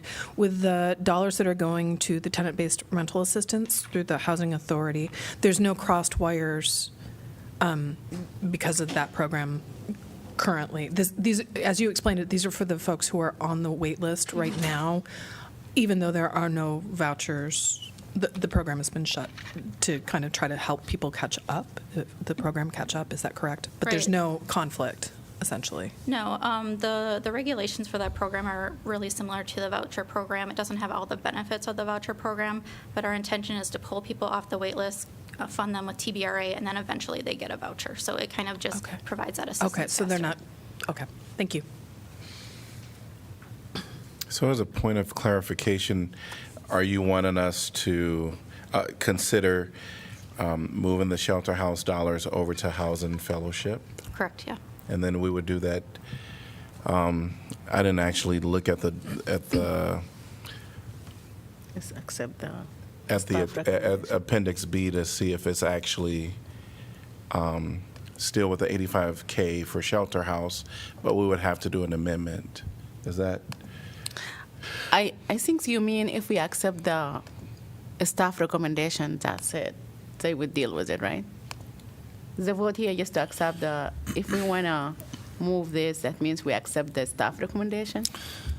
No, the recommendation is framed with the HCDC recommendation. So a yes vote as stands right now would support exactly what you see on the screen, which includes the $85,000 for the rental rehab for shelter house. If you're inclined to move that back to the staff recommendation would be to shift those funds downward to the rental acquisition line for the Housing Fellowship. You would need to amend to basically articulate that articulate that change with Appendix B. So you would move to shift the $85,000 to where you'd ever like to see that go. Can you also talk about the 19,000 here for the home award? What's the difference between the CDC operation? Like, is this for the, this is not for the shelter house though, right? Chodo. The 19. Oh, that's where there's like only two specific agencies, Yeah. right, that are eligible for Chodo? Right, the Chodo operating will go to Housing Fellowship. They're our active Chodo. It's a Okay. community housing development organization. They have specific setup that makes them eligible for those funds, and then they have to do projects along with it. So they have their acquisition project, and then they'll get $19,000 in operational funds to go An with it. operational fund. And you mentioned something like, this is for like certain things, but maybe the shelter house was talking, I didn't get that. They was proposing some kind of like carpeting king or something like, can you just like talk more about that? Right, so the proposal is a rental rehab project for Cross Park Place. Some of the costs are ineligible in both funding sources. For example, under home, the common areas are not eligible. You can only do rental rehab in the units. So some of the things they wanted to do were like the front desk area. And then also the, under CDBG, the carpet replacement that they wanted to do would be considered maintenance, and it's not an eligible cost under rental rehab. Sure. Have you communicated the concerns to Shelter House, and was there kind of a response that you could share with us? We haven't gone in depth about some of the eligibility. Some of the things early on were communicated to them, like the pro forma. But the eligibility costs were kind of recent guidance that we got. And also, I believe like the staff have experience, and sometimes commissioners don't like necessarily know the details. Like, have you highlight this to the commissioner that, oh, their application have only this certain part is not eligible at all. So because this is really, the organization might not also understand the commissioner, but the staff do. Have you done that? Have you communicated? Yeah, we do a staff report for all the applications for the commission. Not all the information was available at the time we did our allocation in March, but we do staff reports for all of them. In hindsight, we probably would have removed this application from eligibility and not given it to the commission had we known all the information that we have now. I see. And just to clarify, I think what you're getting at is a little bit of the timing, because we have to approve this before July 1. Mhm. Is that correct? It's due July 6th. July 6th. Yep. And we won't meet again until July 19th or 16th? Yes. Yes. So, all right. Any other questions? thank We'll have time for discussion, but yeah. Any you. other questions? All right, great. We're going to move on to council. Anyone from the public like to address this topic? If you're online, please raise your hand. Seeing no one in person or online, council discussion. Seems as if the commission had had the information, they would have acted differently, and there's a timeliness constraint here. So I think the order of operations that I'm comfortable with is let's make an amendment and move forward. As am I. I agree too, because like complying is really important. So we want to keep receiving those kind of funds to the city. So I agree. We can amendment. Did I hear a motion for amendment? I would move that we amend what we're looking at here, moving the $85,327 from rental rehab at Shelter House to I was second that one. To the Housing Trust Fund. Housing Trust Fund, yeah. Or, I mean, the No, Housing Iowa Fellowship. City. Fellowship. Housing Fellowship. Is it, wait, is it Housing Fellowship. is it Housing Fellowship? Yes. Okay, I'm sorry. Housing I wrote Fellowship. down Housing Authority. I was, No, sorry about housing. that. And when you was talking about the voucher, you confused me, and I said Yes. Yeah, Yeah. I apologize. for my So own- moved by Mo, second. seconded by Salah. Yeah. All right, continued discussion by council. I think this is really good opportunity. I understand that like also rental rehab is really important. Unfortunately, at this time there is some like non-compliant on it, but also like moving this to the housing fellowship and get like permanent affordability of like housing. That's kind of thing that we want to do. Yes, we can like help people pay rent and for a certain time, but when we have stable housing forever, that I think the goal of the city. Yeah, I will be voting yes for this. Any other discussion? Roll call, please. Harmson, Yes. Mo, Yes. Sala, Yes. Teague, Yes? Alter, Yes. Burgess, Yes. Dunn. Yes. Yes. Oh, wait a minute. Hilarious. All right, it was Don that said yes and not me. So, all right, motion passes 7-0. So that was for the amendment. Okay. So now we're going to take roll call for the entire with the amendment. Oh yeah, sometimes that's confusing. Correct. Yeah. Yes? Roll call, please. Mo, Yes. Sala, Yes. Teague, Yes? Alter, Yes. Burgess, Yes. Dunn, Yes. Harmson. Yes. Motion passes 7-0, and Teague did not respond for Don. I don't know why I did that. All right. Much appreciated, Mayor. Motion passes 7-0. All right. We are on to 9C, fiscal year 25 aid to agencies. Resolution allocating human services aid to agencies funded for fiscal year 2025, July 1, 2024 through June 30th, 2025. And we do have Mayor Pro Tem Salah recusing herself. And could I get a motion to approve, please? So moved. Alter. Second. Burgess. All right. And welcome again. Hello, so this is for aid to agency funding. It's ongoing operational funding for local nonprofit agencies. We have two different funding groups. Our legacy agency is the bulk of the funding. You're seeing our allocations here. It's year 2 of a 2-year funding cycle, so we didn't go through our whole application process this year. This is based on the council-approved budget for FY25, and we prorated all of the FY24 awards for FY25. Everyone got a slight increase of this group. So that's all I have for that one. I did want to talk a little bit about our aid to agency subcommittee through HCDC. Members were appointed by the commission in January 2023 and met throughout the rest of 2023. They worked closely with representation from the Agency Impact, which is a group of agency representatives that receive funding from the city. They really focused their work on the application process and then presented their recommendations at our April meeting through HCDC. So right now, our next steps, we're working with the United Way group. It's City of Iowa City, City of Coralville, Johnson County, and United Way, and potentially North Liberty to work those recommendations into the joint funding application where we take our legacy applications. And so we're hoping that we'll be ready for the application that opens September 1st, which would be FY26 awards. So just a little update on that. You may hear more about it. And then this is our emerging aid to agency allocations that were recommended by HCDC. We had 9 applications from 9 agencies requesting $124,500. HCDC allocated $37,000 to 6 agencies. As you see here, the funding for this one is $5,000 to $15,000.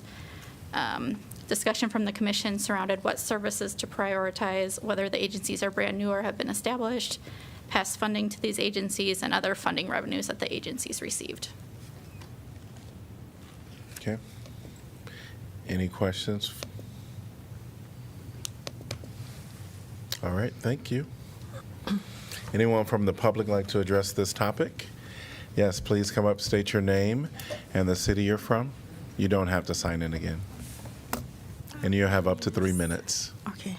My name is Esma Ali. My question is, how do I apply for getting a fund for opening an Arabic language institute in Iowa City? Because I applied last time, and I got nothing. Is there a certain way that I can follow to get the fund, or early as I can, or by time? I need more details about this, please. Yep. And what we'll do is connect staff with you. Yep. Yep. Thank you. All right. Anyone else like to address this topic? Seeing no one in person or online, council discussion. One item in our to cross streams here, but our pending work session topics is review of city grant programs, specifically aid to agency, and I'm curious the timing of how that aligns with this discussion. I don't want to dive into that work session discussion now, but I guess the next funding, we would, I think we're going to have that discussion prior to the next funding round. Right, we can't do it now. And I'm sorry. I'm not against this recommendation. I'm just sort of aligning timing of when the appropriate time to have conversations about this, because this has already been worked through the appropriate processes. It's out of no belief that there's been anything wrong happening here. Just yes. So we will have that discussion. Yeah. Yes. Any other discussion by council? Roll call, please. Teague? Yes. Alter? Yes. Burgess? Yes. Dunn? Yes. Harmson? Yes. Mo? yes. Motion passes 6-0. And will someone? Is it possible just to make comment in terms of timing that, Erica, is it? Probably should. Oh, okay. Never mind. I was just going to say, isn't. We're done with that one. We're done? We're totally done. Okay. Yes. I just wanted to ask a timing question when it got Yes, before. so someone could get Mayor Pro Tem, but yes. Okay.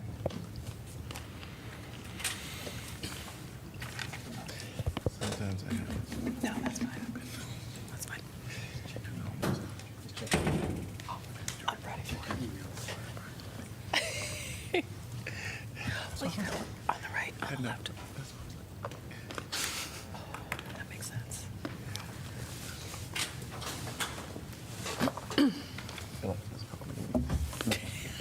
That's our name. Yes. Yes. All right. We're on to item number 10, which is council appointments. 10A is Historic Preservation Commission, College Street, one vacancy to fill a 3-year term, July 1, 2024 through June 30th, 2027. There is one male requirement for this one, and there are 2 applicants. For College Street, I'd like to recommend Kevin Burford. I'd support that. Yep. Smart. Yep, so I hear majority for Kevin Burford. Could I get a motion for Kevin to be appointed to the Historic Preservation Commission, College Street? So moved, Mo. Second, Harmson. Okay, all in favor say aye. Aye. Any opposed? Motion passes 7-0. 10B, Historic Preservation Commission, East College Street. One vacancy to fill an unexpired term plus a 3-year term upon appointment through June 30th, 2027. And there is only, there is a male, there's a gender requirement. There is one male applicant. And I can support him. I don't know what people think. Yeah. Ryan Russell, yeah. Yep. All right, so could I get a motion to approve Ryan and Russell to the Historic Preservation East College Street? So move. Second. Moved by Salas, seconded by Burgess. And all in favor say aye. Aye. Any opposed? Motion passes 7-0. We're on to announcements of vacancies new. Item number 11A, Board of Appeals HVAC professional, one vacancy to fill an unexpired term upon appointment through December 31st, 2028. Human Rights Commission, one vacancy to fill an unexpired term, December 31st, 2024, plus a 3-year term upon appointment through December 31st, 2027. Applications must be received by 5 p.m. Tuesday, July 30th, 2024. Can I get a motion to accept correspondence? So moved. Alter. Second, Saler. All in favor say aye. Aye. Any opposed? Motion passes 7-0. We're on to announcements of vacancies previous. 12A, Planning and Zoning Commission, one vacancy to fill an unexpired term. Senior Center Commission, one vacancy to fill an unexpired term. Applications must be received by 5 p.m. Tuesday, July 9th, 2024. Airport Zoning Board of Adjustment, one vacancy to fill a 5-year term. Airport Zoning Commission, one vacancy to fill a 6-year term. Historic Preservation Commission, Jefferson Street, one vacancy to fill a 3-year term. Historic Preservation Commission, Woodlawn Avenue, one vacancy to fill an unexpired term plus a 3-year term. Vacancies will remain open until filled, and we are at item number 13, City Council information. The Paratransit Advisory Committee met, previous meeting to this one, so it was the 28th of May. They have the electric bus. We got to look at it for seats. And Tom Braze has retired, and Don Olam is the new Transportation Fleet Director. Cool.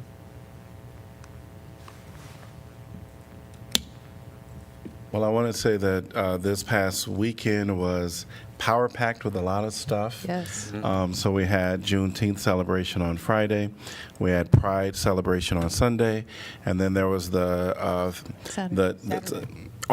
Saturday. And then I'm jumping over to Sunday with the Dream City and the South District had a wonderful event all day Sunday, so that was great to see. There are still some Juneteenth events happening, as was mentioned earlier, so I invite you all to go to the website to see that. This upcoming weekend, it has been a hit in Iowa City, and that is the block party, so I encourage people to come out and enjoy that. I just want to also say it was tremendous. And thank you to everyone who either volunteered or staffed up during it. It took a lot of people to make it run smoothly, and it was much appreciated. Yeah. Yes, absolutely. All right. We're going to move on to item number 14, reports on items from city staff. City Manager's Office. Nothing tonight, thank you. All right, our City Attorney's Office. Nothing to report, thank you. All right, and welcome again to you. council meeting. And you came on a good night. Right. And our City Clerk's Office. Nothing from me. We used to have Ashley come to keep our nights closing earlier, but Seemed to work. yeah. All right, we're at item number 15. Can I get a motion to adjourn? So moved, Burgess. Second. Alter. All in favor say aye. Aye. Any opposed? Motion passes 7-0. Now, we are going to go back into our work session. Are we ready to kind of just go through it, or do we need a little break? No, we're ready. Just go through All it. right, we're just going to go through it. Yes. All right. So we are on to, we're going to go down to information packets, item number 4. We'll start with July 6th. And we do know. June 6th. It's all right. Partied too much this weekend. Oh, my God. I actually would like to first talk about IP2, the Neighborhood and Development Services Annual Report 2023. First, just to say it's, once again, chock-a-block full of information, and thank you for compiling it all. One thing that, when we were talking about sort of walking through our pending work topics, we were asked not to add any, but I do want to put kind of just a caveat based on this, that as we're talking about affordable housing, we do have that on our strategic plan, but on page 14 of this report, there is an infographic that shows that we had 54 new single-family dwellings in 2023, which is less than half of its average. And this is a really worrying trend. It is something that our city manager and staff have alerted us to during budget season. But I think that we need to think broadly about what housing is. And absolutely, we are under an affordable housing crisis locally as well as nationally. But Iowa City in particular, we need to be worried about housing stock, period.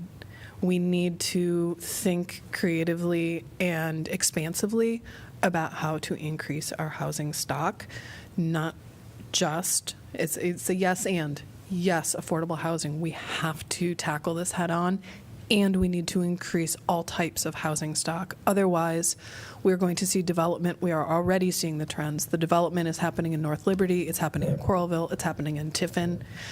We need to be able to signal and to get more housing in Iowa City.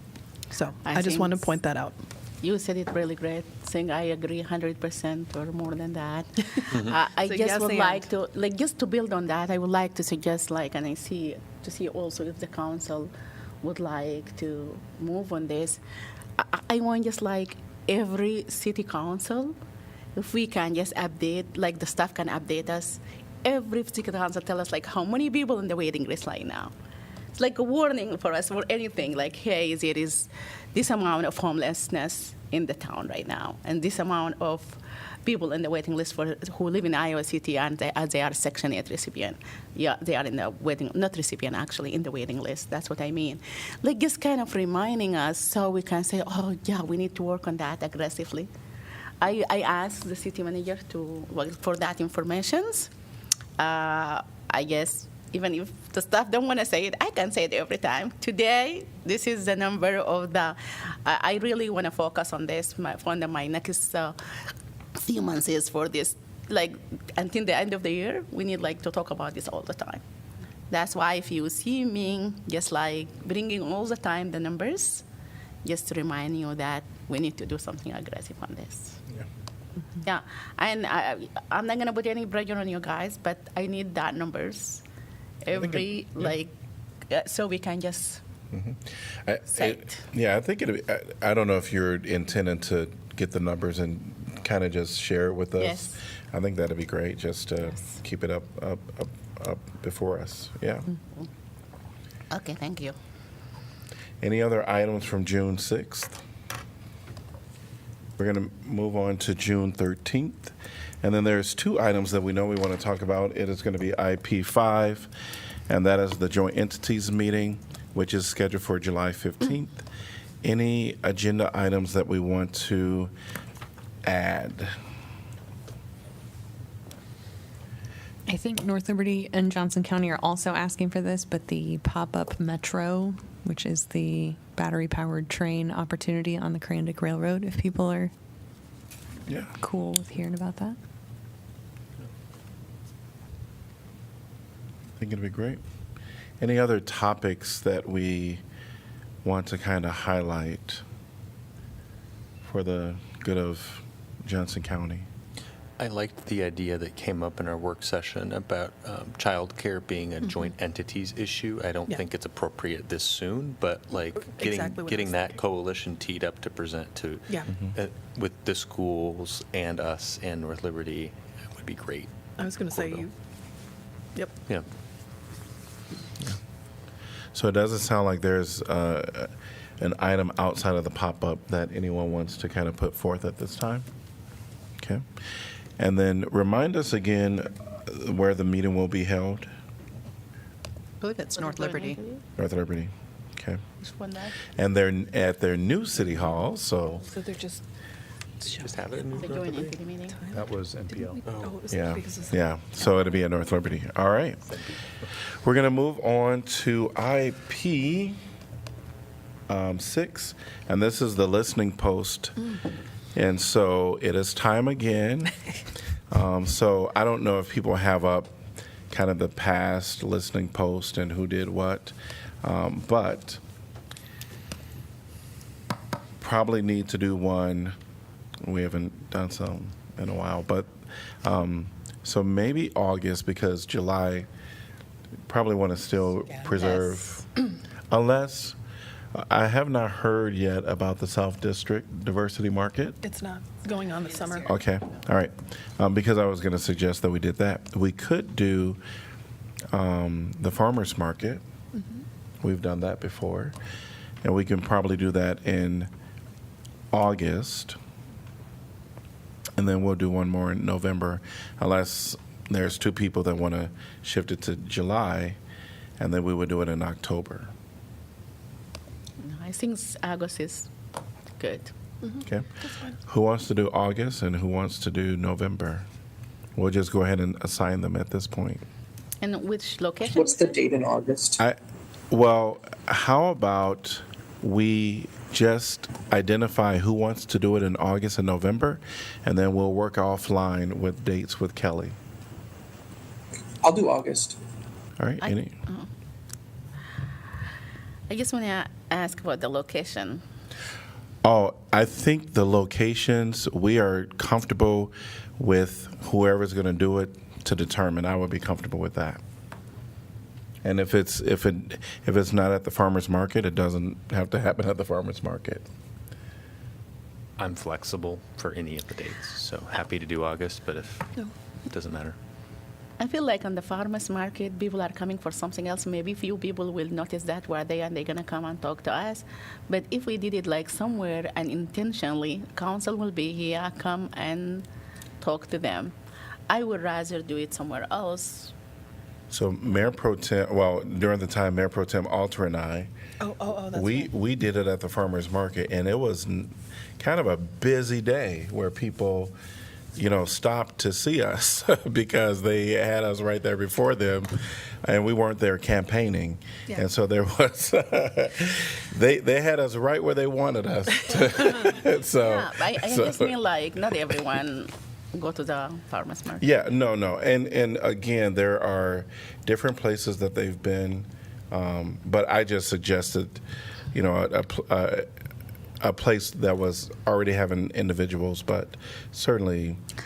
I would like to be on the west side anytime, I don't know. Is there a splash pad on the west side? I know that sounds really silly, but is there? Is there what? Is there a park with a splash pad on the west side? There is Vargas Willie Or, Creek, I mean, Willie where, Creek Park, but where just a lot of people gather on the weekends. That could be they'll be there anyway, but you're going to where they are. yes, So- exactly. We do hydrant parties in the summer, where we just kind of open up the fire hydrants and let the kids play in the street. We'll close down the street. Thursday, August 15th, it's during the day. It's 1 to 3 during the day, but we'll be at Pheasant Ridge neighborhood on the west side doing that. So that's off of Bartlett and Robert. If you want a daytime, I don't really know how many adults will be partaking in the hydrant party, but maybe supervising the kids that are running around in the street. That's one option. We don't have a splash pad. Yeah, The no, I closest didn't one think would so. be in Grantwood or Weatherby. So Yeah. it sounds like, are you want to do August, and maybe you and Don can determine I what? think I want like Laura and I, because Laura represents District AA. Sure. So if you and I can do sometime there, and if somebody want to do that, Do you want to go in November? It doesn't matter. Okay. Yeah. So you two in November, and you'll figure out the location, and then Don and Mo is in August, and you all will work offline. That sounds great.